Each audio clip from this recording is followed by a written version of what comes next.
This is CNN.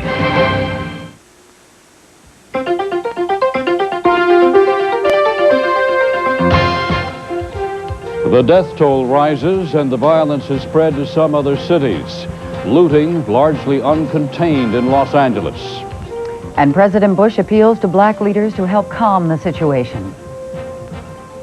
Welcome to our viewers around the world. This is World Day. I'm Bobbie Battista in Atlanta. And I'm Reid Collins in Washington. The death toll in 2 days of rioting in Los Angeles is set at 29 at least at this hour, with more than 1,200 injured and 3,000 in jail. The Los Angeles Fire Department says 5 major fires were burning at last report. Police say they shot to death 3 men during the night. At sunup, the consensus was, though, the situation has eased somewhat. For the president in Washington, D.C., 2 meetings, the stick and the carrot. One with his military leaders and legal advisors to consider augmenting the 6,000 California National Guardsmen now available with regular federal troops. This followed by a meeting with civil rights leaders to get their advice. That meeting still is in progress. There have been some ripples of Los Angeles in several other major American cities, unrests, arrests, and then curfews. It is just after 7 a.m. in Los Angeles, and with daybreak comes an easing of the violence, but no one knows if a third night of rioting is only hours away.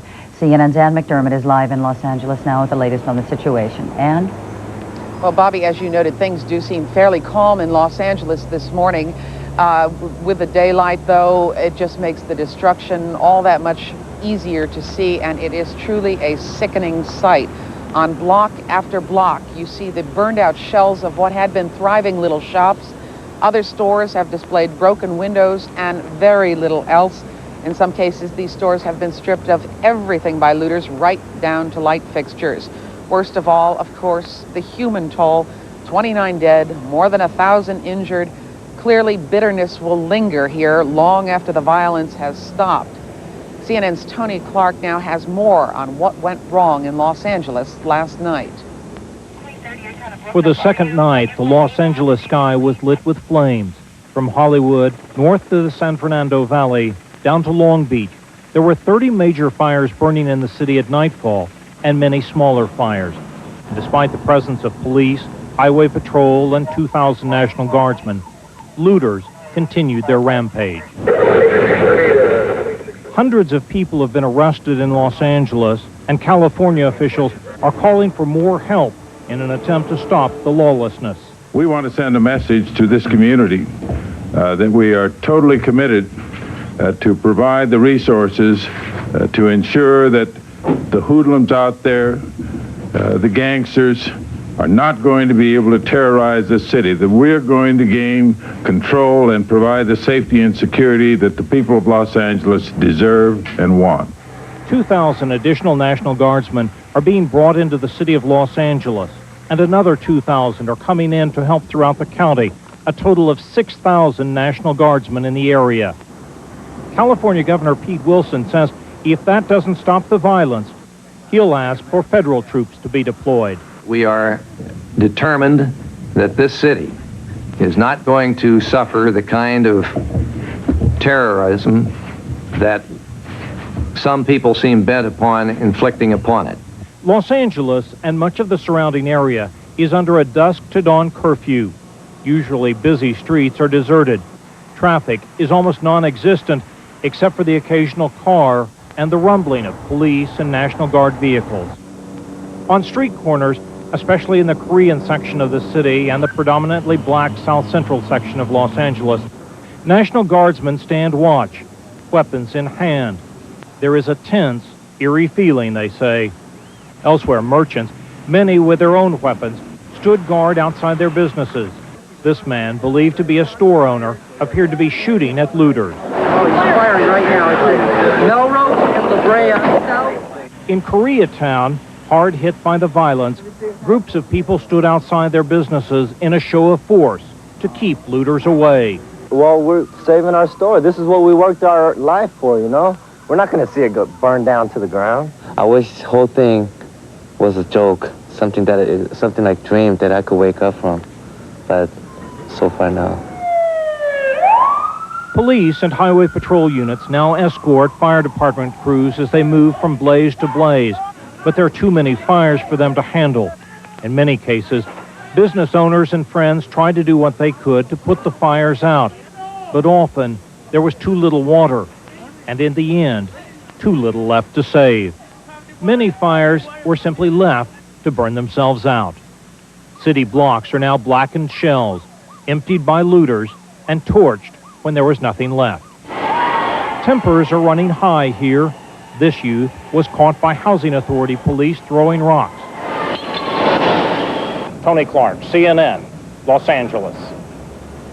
And you say that the situation is calmer again this morning, but is there any sense at all that life is or can return to normal yet?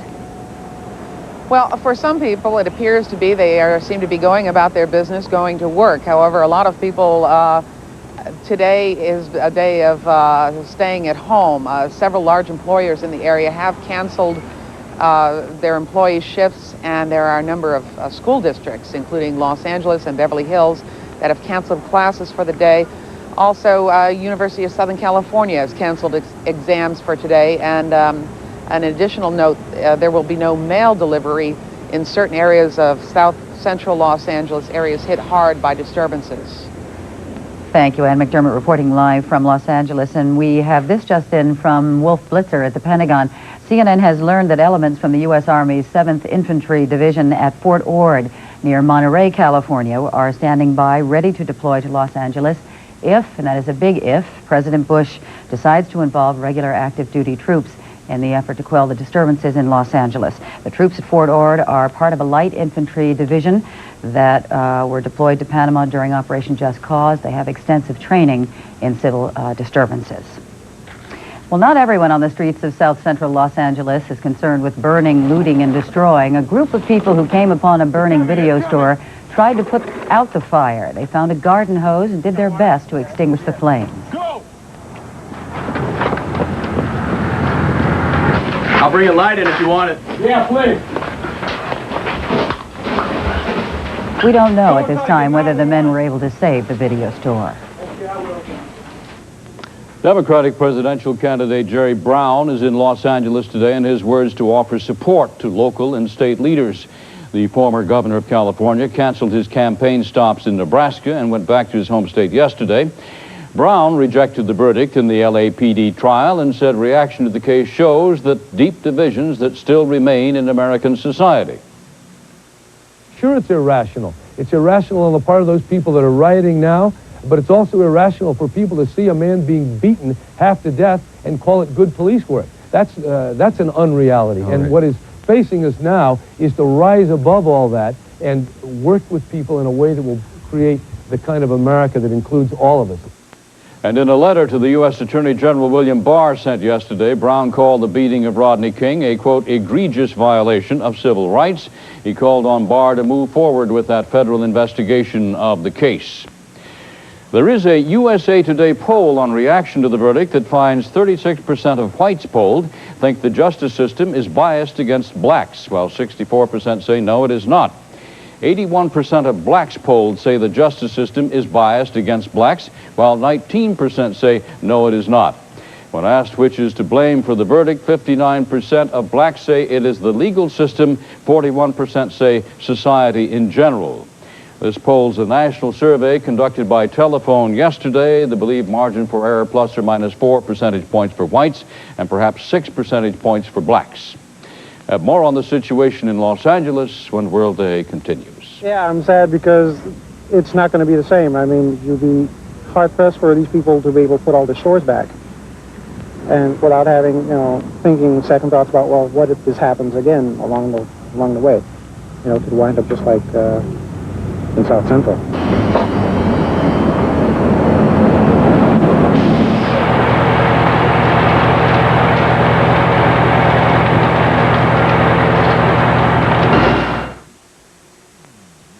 Fleischmann's Margarine asks, what is good? Oh, that's good. Real good. And that's very good. Fleischmann's, of course, that's good. And will you look at that? Oh, there you go. That's better than good. Oh, boy. Fleischmann's margarine. Have you been good to yourself today? That's good. Fleischmann's. Be good to yourself. Hi, I'm Cecil Bond of Sears Brand Central, and our one-time only Carnival of Values event means great savings. Save on appliances, electronics, and home office equipment. All these great brands.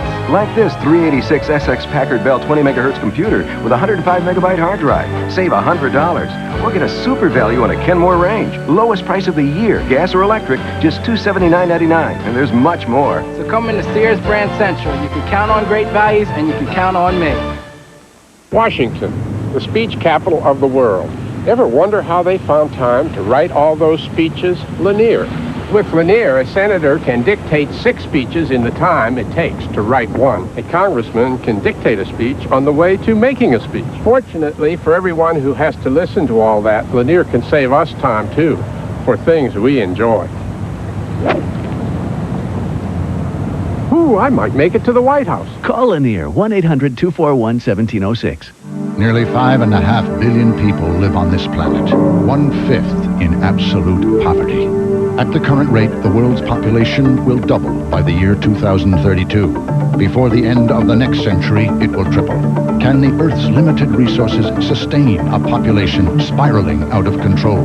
From CNN special reports, the problems and possible solutions to the people bomb. Sunday, 9 Eastern on CNN. I'm as disturbed as they are, but I'm even more disturbed by the way in which this justifiable anger has been expressed. It has been expressed illegally. It has been expressed violently, and that cannot be tolerated. No explanation, no reason given, no excuse is good enough to justify episodes of thoughtless violence and destruction. Atlanta Mayor Maynard Jackson using a curfew last night to put an end to violence in this southeastern city, but he also said he had never before seen such a level of frustration in the black community. Protest rallies in the downtown area later turned violent. At least 20 people were injured as rioters smashed windows and looted stores. The spontaneous and stunned reaction to the verdict in the police brutality trial was not all violent. Students from Southern University voiced their protest at the Louisiana State Capitol, but rabble-rousers were shouted down as student leaders called for creative protest, not violence. And an afternoon rally in downtown Kansas City also ended peacefully. People were vocal in their disbelief that the California jury could have arrived at a not guilty verdict, but there was no move toward violence. President Bush, as we've reported, has spent much of this morning in meeting with officials trying to come up with solutions to end the violence in Los Angeles.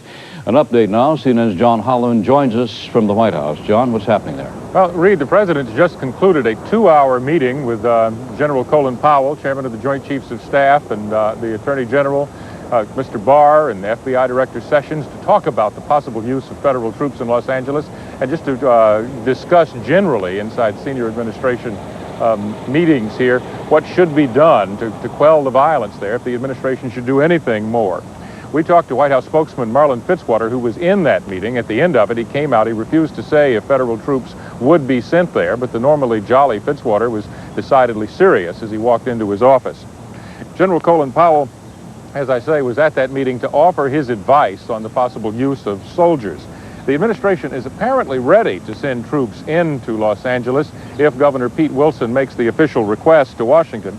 CNN's Wolf Blitzer reports from the Pentagon that elements of the Army's 7th Infantry Division at Fort Ord in Northern California are standing by, ready to deploy to Los Angeles if the president decides to involve regular Army active duty troops there. Now, these soldiers were used in the Panama invasion because they are trained in control of civil disobedience. Right now, the president is meeting with a group of civil rights leaders, a meeting that was supposed to last 30 minutes. It has run well over that 30-minute time limit. Mr. Bush is trying to get these civil rights leaders to support the administration's position in Los Angeles. Before that meeting started, we spoke with Reverend Joseph Lowry of the Southern Christian Leadership Conference about actions the president should take now. He ought to take back what he said about Daryl Gates being an all-American police officer and insist that he get out of Los Angeles chief office immediately. Secondly, I think he ought to prosecute the officers for violation of civil rights. Thirdly, I think he ought to insist on a retrial for Powell where there was a mistrial. And then I think he ought to introduce a massive jobs training program to address the poverty. As long as you have poverty, you're going to have a breeding ground for social unrest and antisocial behavior. As you can tell, Reid, the president's schedule has been thrown up in the air today. He is spending virtually his entire morning dealing with the situation in Los Angeles one way or the other. The meeting with civil rights leaders, as I told you, was expected to be over by now, but it's still going on. As soon as it does end, those civil rights leaders will come out here to the driveway behind me, we are told, and we'll try to bring you live coverage of their thoughts and reactions after. Reid? John, do we know, has Governor Wilson requested federalization of the situation there, the sending of federal troops? Don't think he has. We continue to talk to White House Chief of Staff Samuel Skinner and others to find out the answer to that question. Skinner indicates he has talked with Governor Wilson several times, but the question, or the official request, rather, of the use of federal troops has not yet been made. I'm sure if that request did come in here, the administration's certainly ready to come up with some response, because that's what they spent most of that 2-hour meeting that started almost before dawn, about 7:15 this morning, and lasted till well after 9:15, was all about. All right, thank you, John Holloman, live from the White House. Bobbie? There have been a number of international reactions to the violence engendered by the decision in the California trial. French President Francois Mitterrand faulted President Bush for not keeping a closer touch with domestic difficulties. He added, quote, "I know George Bush well. He is a generous man whose political theories are extremely conservative. American society is conservative, but economically liberal. What we're seeing now are some of the consequences of these policies. It is first and foremost a racial conflict, and racial conflict is always linked to social factors. It is at the same time racial as well as social conflict." We'll have the latest on the situation from Los Angeles right after this.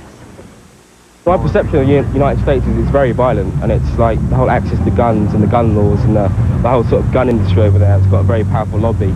Presumably it goes back to the frontier days, does it? When was every man for himself.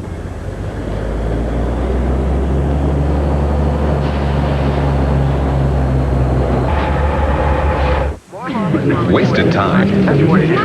Not enough time. The cost of parenthood. Voters are still Unemployment.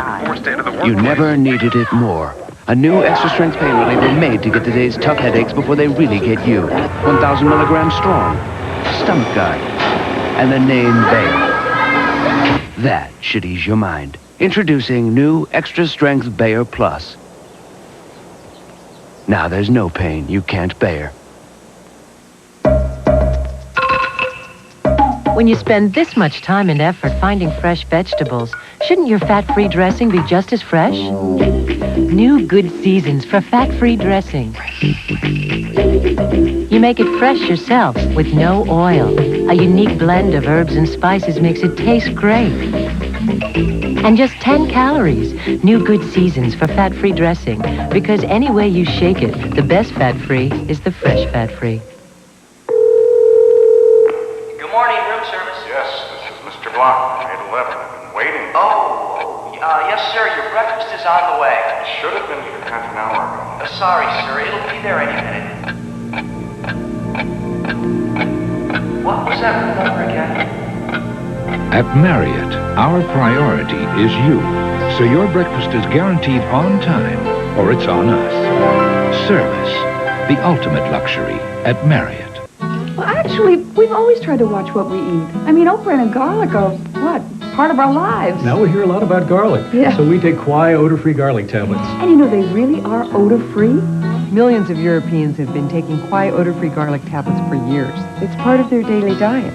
It's the best. And now it's available in this country, too.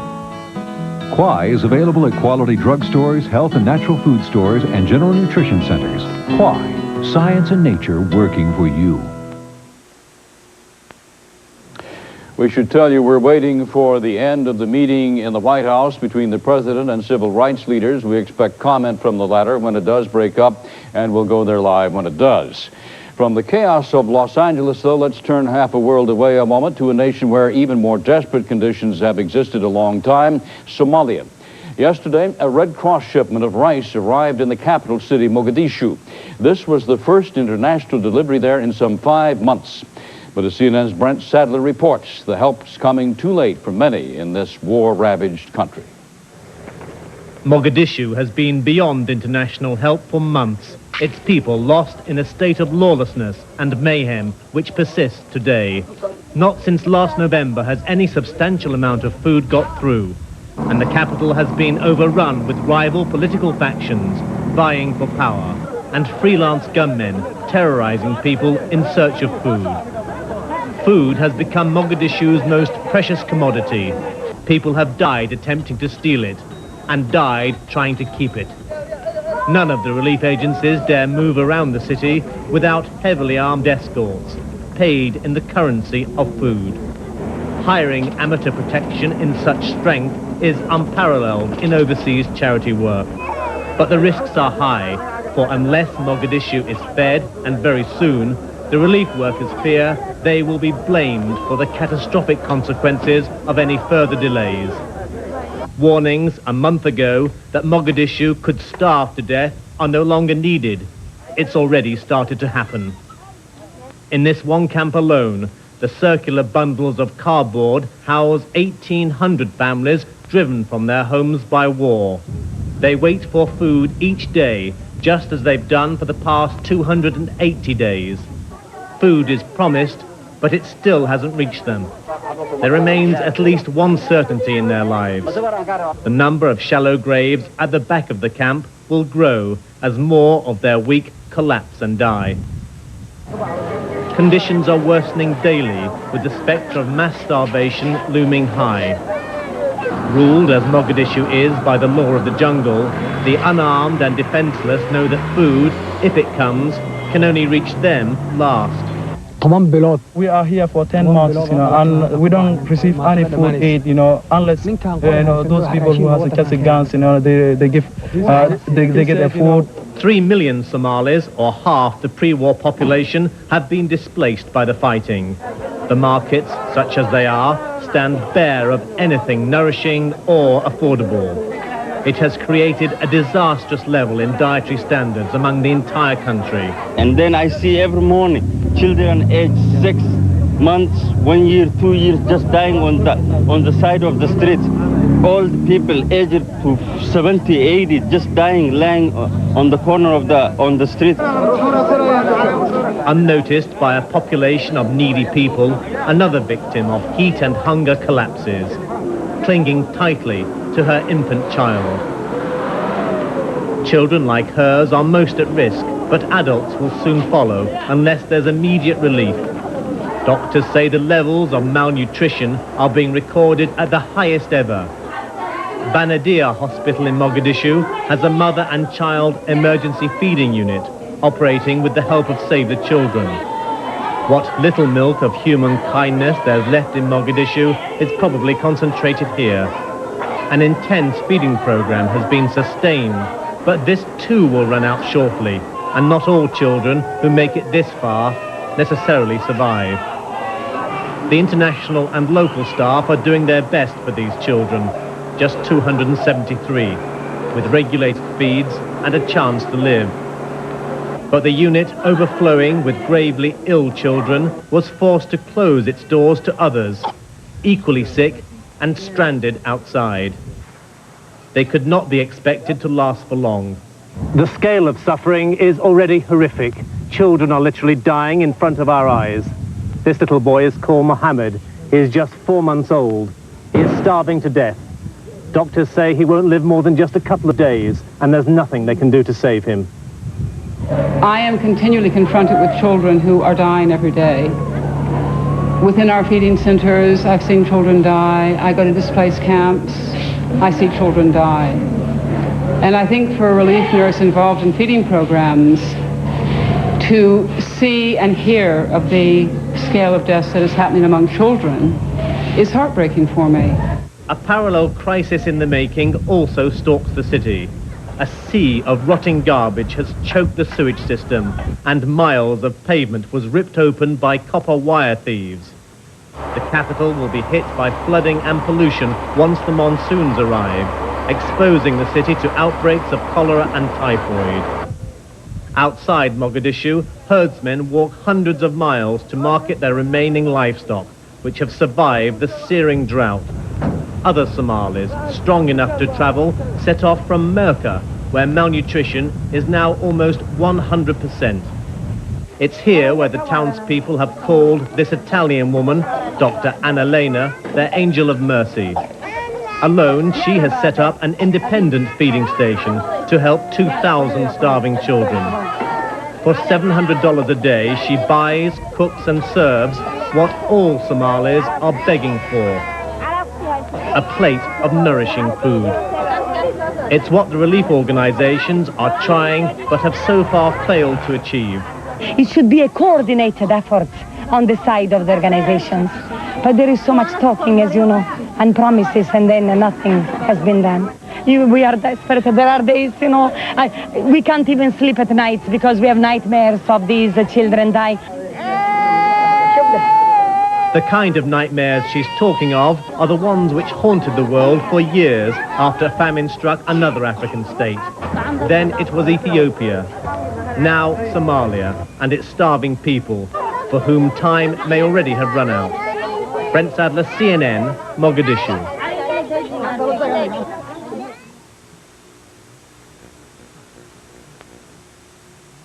Recently, the International Motorsports Association held a decathlon, performance and control. Over 22 days, 7 cars competed in 10 events to determine which was best overall.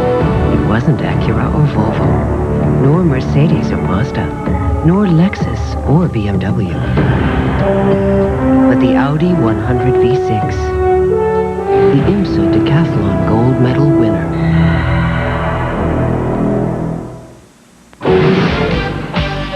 For tires, there's only one name I look up to. America's #1 name in tires. And there's one tire store that I trust. Is now at America's #1 tire store. Goodyear comes to Sears. And right now, selected Goodyear tires are introductory priced. I got Goodyear tires. I got them backed by Sears. I don't need to hear anything else. America's #1 tire now at America's #1 tire store. Who's going to back you better than Sears? Usually, when you send flowers out of town, you give the order to somebody who takes a cut. Then he passes the order to somebody else who takes a cut. But now there's Flowers Direct that actually lets you speak to a florist in the town where you're sending the flowers. Flowers Direct, or We Cut, is the middleman. Call Flowers Direct now, 1-800-621-2121. Showmanship, power, control, experience. What does it take to meet the challenge? The AT&T Challenge. Semifinals and finals on TNT. As parts of Los Angeles burn, President Bush considers whether to send in federal troops. The death toll after 2 days of rioting in Los Angeles is now 29, most of the victims black males. There have been more than 1,200 injuries and about 3,000 arrests. Fires burn and looting continues at this hour. National Guard troops are on the scene. President Bush met with his top advisors in Washington this morning to consider deploying federal troops. And Mr. Bush, we understand, Reid, has just completed a meeting with black civil rights leaders in Washington. And we, of course, will be going to that result of the meeting as soon as the civil rights leaders emerge from the White House.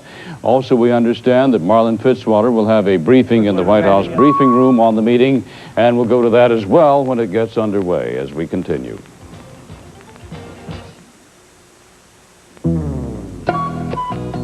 Guiltless oversleeping, no schedule keeping, but please check your shoes at the shore and just let go.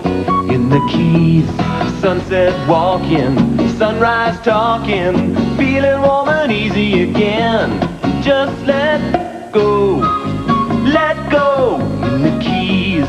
See your travel agent or call 1-800-FLA-KEYS. Hey, it's a free call. Notice, sensitive viewers may be disturbed by the following filth. This isn't industrial pollution or municipal wastewater. It's what's left in your carpet after vacuuming. But this filth you can get rid of. Take the Bissell Challenge. Vacuum like always, then deep clean with a powerful, easy-to-use Bissell deep cleaning machine. In mere moments, you'll reach the deep down dirt and grime vacuums can't touch. Get results like this, or your money back. You have nothing to lose but filth. World Day continues, followed by Day Watch after this local commercial break. Next on CNN. Right now at your Earl May Nursery Garden Center, stock up on America's #1 weed killer, Ortho Weed Be Gone. Kill Creeping Charlie, dandelions, henbit, spurge, thistles, and many more. Wipe out more weeds with a name you trust. Ortho Weed Be Gone. It's just $5.99 right now at any Earl May Nursery and Garden Center. But you'd better hurry. At this price, it won't last long. Ortho and Earl May, names you can trust. When it comes to lawn care, Earl May knows. Here are 3 reasons why you should advertise your product on cable television in Des Moines. Number 1, you'll reach your customers if they're men, women, or children. Number 2, you can buy television commercials on any of 16 Heritage Cablevision channels. Number 3, and best of all, a 30-second commercial costs as little as $35. Call Heritage Advertising Sales today. Cable television advertising. It's affordable and it's effective. Patrol, the Bureau of Prisons, and the U.S. Marshals Service. The U.S. Army will move approximately 4,000 troops from Fort Ord, California, to a staging area in Los Angeles where they can be utilized quickly and effectively if necessary. The appropriate commanding officers of the United States Army will coordinate today with the governor, the mayor, and other California officials so that if the use of federal military troops is needed, it can be expedited as swiftly as possible. In his telephone conversations with the governor and the mayor this morning, President Bush noted that there are currently 1,400 National Guardsmen on duty in the city of Los Angeles. Another 1,200 are ready to provide support, and up to 4,000 are located where they can be utilized as necessary. The President also emphasized that if the regular Army of the United States is deployed, he would move to federalize the National Guard to ensure a unified command under regular Army leadership. We want to emphasize that we expect all state and local efforts to control this situation to be exhausted before federal military are utilized. All of these actions constitute supplemental assistance to state and local authorities and do not change existing lines of authority in the city of Los Angeles. As the President stated yesterday, this is a tragic situation that calls for understanding, tolerance, and reason. But it also is a tragic situation that cannot be allowed to continue. The rule of law defines our freedom. The forces of repression, suppression, and anarchy cannot be allowed to continue. We will continue to work with the state and the city to ensure that freedom and public safety is restored. Let me take a couple of questions. When the meeting breaks, we'll go ahead and end it. Susan? Could you clarify, you said 1,000 federal law enforcement officers, but then you said none of this changes the lines of authority. Who is in charge of those law enforcement officers? They will continue to work for the agencies that they are responsible to now. In other words, the Bureau of Prisons, the Border Patrol, and the U.S. Marshals Service. Brett? The numbers here briefly. The President has sent 1,000 law enforcement officers and placed 4,000 federal troops at the ready. I believe you said that there are 1,400 National Guard troops with 1,200 more in the area, 4,000 more. So that's a total, by my count, of 6,600 National Guardsmen plus the federal 5,000 or so federal forces that he's mobilized today. No, that's not correct, because the National Guard forces are totally at the direction and control of the governor of the state of California. Total numbers, have I got the total numbers right? He's mobilized 5,000 a day. No, he's mobilized 4,000 a day from Fort Ord, California, and 1,000 law enforcement officials. 4,000 military, 1,000 civilian law enforcement officials. How quickly can those... I emphasize also that the military are going to a staging area in Los Angeles and will not be on the streets unless there's further orders which would involve the federalization of the process. Jim? What would trigger that? Who would make that decision? Does it have to, does the governor have to make another request, or how does that? That would be the result of consultations with the governor. Mary? How quickly guys from Fort Ord be in place in Los Angeles? We expect them to be there today. Michael? There are all those National Guardsmen, the 4,000 who are still available as necessary. Why did Governor Wilson request further federal support? The governor has been utilizing his resources as best he can according to his own intelligence in the city, but he obviously felt that it would be important to have additional federal support for any contingency problem that might come up over the weekend. Is there some, do the federal troops have some abilities that the National Guard does not have? I think they're all qualified. Linda? Marlon, what can you status report on the situation in other cities? Is there some concern that because of the violence spreading, that this needs to be done to send a signal? I would have to refer you to the governor for the basis for his request, but I think the situation there has been obvious to everyone. It's been difficult for 2 nights in a row, and the governor simply wants to take all steps necessary to bring the situation under control as rapidly as possible. What about concerns in other cities, Marlon? As I said, in the other cities there have been protests in a number of them, but they appear to be under control. Frank? Are any other troops on alert elsewhere against the possibility of a spread? And what about that Justice Department report? How soon do you expect to get it? We obviously have military forces at the ready in the regular Army all across the country, but at this point there's been no need to activate their use or to pinpoint them in any special way. Michelle? Department report. What about the urgency of that? You mentioned yesterday the urgency of the situation is clear. When do you expect that investigation to be presented? The Attorney General yesterday in his press conference explained the investigation that they were expediting and the timetable that they are working on, but that's dictated entirely by the legal process and the due process activities that they're involved in. Michelle? Mayor Bradley concur in bringing federal troops to Los Angeles. Mary Bradley was very appreciative and thanked the President for his support. Steve? The specific question of bringing federal troops, did you concur? Yes, absolutely. Steve? Hoping to get out of this meeting that he's holding right now and the other consultations that he's had overnight in terms of cooling this thing off and trying to... This is a listening session. He wants to hear from leaders of various minority groups and from the Small Business Administration and others that will be helping to reestablish order, to reestablish businesses, to help people readjust when this is over, and to hopefully bring it to a swift conclusion. Let me take one more question. Helen? Is the President declaring a national emergency? Under what authority does he act now? Is this an executive order, or No. is he allowed to just do this? The President is providing this assistance simply as President of the United States and the executive of the federal government. There is no proclamation here. We are not sending troops in any federalized effort, and they will not be involved in the street patrols and other hostilities at this point. Thank you very much.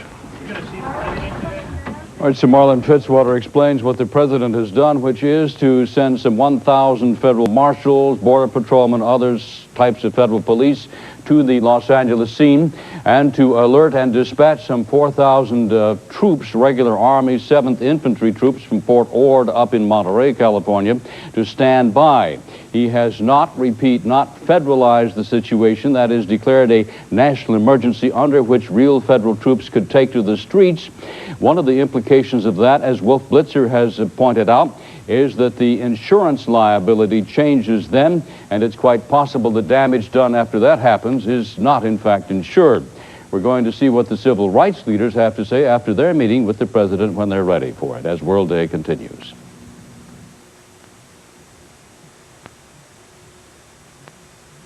Recently, the International Motorsports Association held a decathlon, performance and control.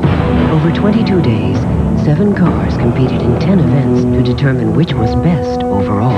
It wasn't Acura or Volvo, nor Mercedes or Mazda, nor Lexus or BMW, but the Audi 100 V6.